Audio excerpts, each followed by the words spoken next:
Bismillahirrahmanirrahim. Assalamualaikum warahmatullahi wabarakatuh.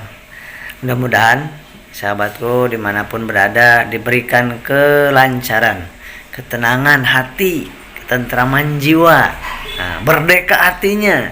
Siapa yang merdeka hatinya? Orang yang tidak takut sama selain Allah. Siapa yang merdeka dan tenang jiwanya? Siapapun yang bersih hatinya. Tidak ada rasa sakit hati, tidak ada rasa panik, takut, tidak ada rasa khawatir, cemas, tidak ada rasa iri, dengki, hasud, tidak ada. Dan yang paling bahagia adalah orang yang melihat kesuksesan orang lain dan membantu menyukseskan orang lain tanpa ada iri dan dengki. Dan orang yang paling bahagia adalah orang yang merasa tenang, tentram, tidak takut direbut rezekinya oleh orang lain, dan tidak takut tidak sembuh, karena yakin bahwa Allah yang menyembuhkannya, Allah yang membagi-bagikan rezeki. Dan rasa sakit, kecemasan, kepanikan, itu adalah cara Allah supaya tertata hati kita, tidak bergantung kepada manusia, hanya bergantung kepada Allah saja. Maka yang sedang ketakutan, yang sedang kepanikan, udahlah, itu sudah dicatat sama Allah. Apapun yang sudah dicatat sama Allah dalam skripnya dia, maka tidak akan pernah luput daripada kita, pasti terjadi.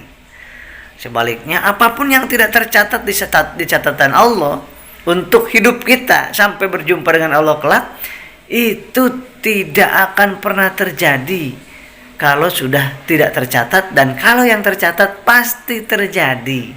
Tetapi semuanya yang terjadi, baik yang enak maupun yang tidak enak, yang pedih, yang bagus, itu pasti yang terbaik buat kita menurut Allah. Walaupun pedih, walaupun pahit, jamu itu, tapi itu akan membuat kita selamat, segar tubuh kita di 1-2 hari kemudian. Ya, minum obat itu pahit, tetapi 2-3 hari kita sembuh, sehat. Bukan masalah pahitnya. Jangan fokus terhadap pedihnya, perihnya, sakitnya disuntik, jangan. Tapi fokus terhadap apa dokter menyuntik kita, tujuannya untuk memasukkan obat. Untuk itu obat itu solusi supaya 2-3 hari kita sembuh. Kenapa diminumin obat sama orang tua kita? Karena jangan fokus ke pahit obatnya, jamunya, tetapi orang tua kita ingin kita sehat, sembuh di 2 hari 3 hari yang kemudian. Begitupun Allah Subhanahu wa taala memberikan rasa takut, rasa sakit, penyakit ini, penyakit itu. Jangan dilihat sakitnya, tetapi dilihat betapa Allah ingin menghapuskan dosa kita dengan sakit itu, dengan disakiti orang lain, dizolimi orang lain. Yang kedua, ingin banget Allah Subhanahu wa taala meningkatkan derajat kita. Bayangkan. Yang ketiga, ingin banget Allah yang hati kita busuk, hati kita kotor, penuh dengan rasa iri, dengki, sombong tadinya, dengan dikasih sakit itu Allah ingin kita kembali kepada Allah.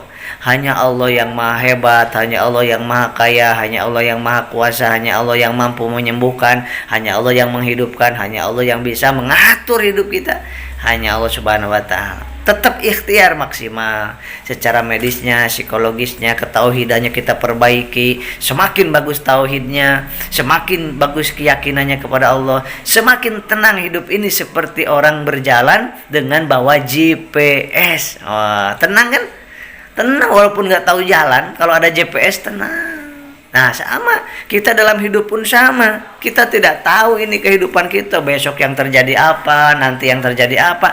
Allah Maha tahu. Jadi kita punya Maha GPS, yaitu Allah. Maka kita ihdinas syiratal mustaqim, tunjukkan hamba ya Allah, tunjukkan hamba ya Allah, tunjukkan hamba. Kenapa? Kita emang nggak tahu sejam kemudian akan terjadi apa. Kita emang nggak tahu dengan habis sakit ini kita akan diangkat derajatnya. Akan diangkat harkat derajat anak-anak kita. Nah, yang diuji adalah kita orang tuanya. Nah, sahabatku, kepedihan, ketakutan, kepanikan, dah serahin kepada Allah. Tenang. Kalau tahu, kalau yakin bahwa Allah itu udah mencatat 50.000 tahun sebelum kita lahir, sudah ditentuin yang ini harus terjadi, ini enggak terjadi, ini besok terjadi. Liku-liku hidupnya udah tercatat. Tintanya sudah kering, bukunya sudah dilipat. Mau gimana lagi? Mau takut, mau berani, apa berpengaruh enggak? Enggak berpengaruh kepada takdir Allah. Yang pengaruh adalah otak kita makin error. Ya, nggak mau kan? Produktivitas hilang, kenyamanan hidup nggak ada, ketenangan hidup nggak ada, nggak menikmati apapun yang ada di dunia ini. Insya Allah ya. Terus taikan iman kita, baca istighfar, sholawat di dalam hati terus 1000 sehari. Sallallahu alaihi Muhammad di dalam hati, pakai tasbih digital. Insya Allah diberkahi semuanya oleh Allah Subhanahu Wa Taala. Semangat dan semangat makannya, semangat minumnya, semangat minum air manisnya ya insya Allah. Selamat menjalankan kehidupan yang lebih indah hari ini dan banyakin manfaat buat banyak umat. Assalamualaikum warahmatullahi wabarakatuh. Sehat jiwanya, sehat raganya. Allahu Akbar.